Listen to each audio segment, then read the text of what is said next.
ओम शांति। 5 अप्रैल 2026। आज का पुरुषार्थ। आज अव्यक्त बाप दादा हमें एक गहरी सच्चाई का बोध करा रहे हैं कि हम सभी आत्माएं स्वराज्य के अधिकारी हैं। लेकिन केवल अधिकारी होना पर्याप्त नहीं है, उस अधिकार को जीवन में अनुभव करना ही सच्चा पुरुषार्थ है।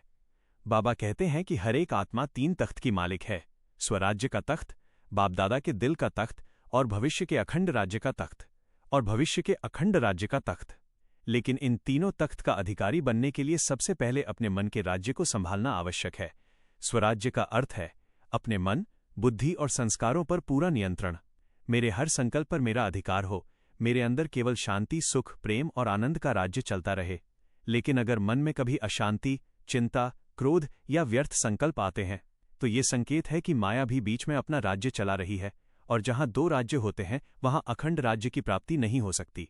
इसलिए बाबा की मुख्य समझानी है, हर समय अपने संकल्पों को चेक करो, अपने चार्ट को देखो और जहां भी कमी दिखाई दे उसे तुरंत चेंज करो। बाबा ये भी समझाते हैं कि संगम युग का एक एक सेकंड बहुत मूल्यवान है। 1 सेकंड 1 घंटे के बराबर है। इसलिए अब समय को व्यर्थ नहीं गंवाना है। कोई भी परिस्थिति आए, कोई भी तूफान आए, उसे समस्या नहीं बल्कि एक तोहफा समझना है, क्योंकि हर परिस्थिति हमें आगे बढ़ाने के लिए आती है और सबसे मुख्य बात, हम निमित्त हैं। करावनहार बाबा है। इस स्मृति में रहने से चिंता समाप्त हो जाती है और जीवन सहज बन जाता है। पुरुषार्थ कैसे करें? सबसे पहला पुरुषार्थ है हर संकल्प पर अटेंशन देना, व्यर्थ को समाप्त करके श्रेष्ठ संकल्प बनाना। दूसरा, रोज अपना चार्ट चेक करना, दिन में क्या सोचा, क्या बोला, क्या किया, ये देखना और सुधारना। तीसरा, हर परिस्थिति में स्थिर रहना, रिएक्ट नहीं करना, साक्षी होकर देखना।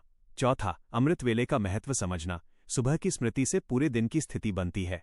पांचवा, अपने अंदर की शक्तियों को समय पर उपयोग करना, जैसे सहन शक्ति, सामना शक्ति, निर्णय शक्ति। छठा, खुशी का खजाना सदा भरा रखना, खुशी में रहना और खुशी बांटना। पुरुषार्थ में क्या नहीं करना चाहिए? अब बाबा हमें सावधान भी करते हैं, चल रहा है ऐसा लापरवाही का भाव नहीं रखना, ये तो हो जाएगा ऐसा टालना नहीं करना, अपने संस्कारों को स्थायी मानकर बैठना नहीं, परिस्थिति या दूसरों को दोष नहीं देना, व्यर्थ संकल्पों में समय न गंवाना, तुलना, शिकायत और निराशा से दूर रहना, क्योंकि ये सब पुरुषार्थ को धीमा कर देते हैं और अखंड राज्य का अधिकारी बनने में बाधा बनते हैं।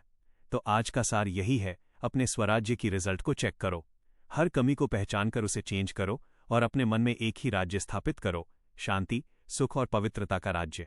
तीव्र पुरुषार्थ करो, उड़ती कला में रहो और स्वयं भी आगे बढ़ो, दूसरों को भी आगे बढ़ाओ। ओम शांति। स्वमान। मैं स्वराज्य अधिकारी, संपूर्णता की ओर बढ़ती हुई शक्तिशाली आत्मा हूं। दिन भर का अभ्यास सुबह उठते ही मैं अपने आप को याद दिलाती हूं, मैं आत्मा हूं, मैं स्वराज्य अधिकारी हूं। दिन भर हर कार्य करते समय मैं साक्षी भाव से कर्म करती हूं। मैं हर परिस्थिति में स्थिर और शांत रहती हूं। जब भी कोई व्यर्थ संकल्प आता है मैं उसे तुरंत बदल देती हूं। हर 1 घंटे में 1 मिनट रुककर मैं अपने मन को चेक करती हूं। रात्रि को सोने से पहले मैं पूरे दिन का चार्ट देखती हूं और जहां भी कमी रही उसे बदलने का संकल्प लेती हूं। मैं अनुभव करती हूं, मैं निरंतर प्रगति कर रही हूं। मैं स्वराज्य से अखंड राज्य की ओर बढ़ रही हूं। ओम शांति।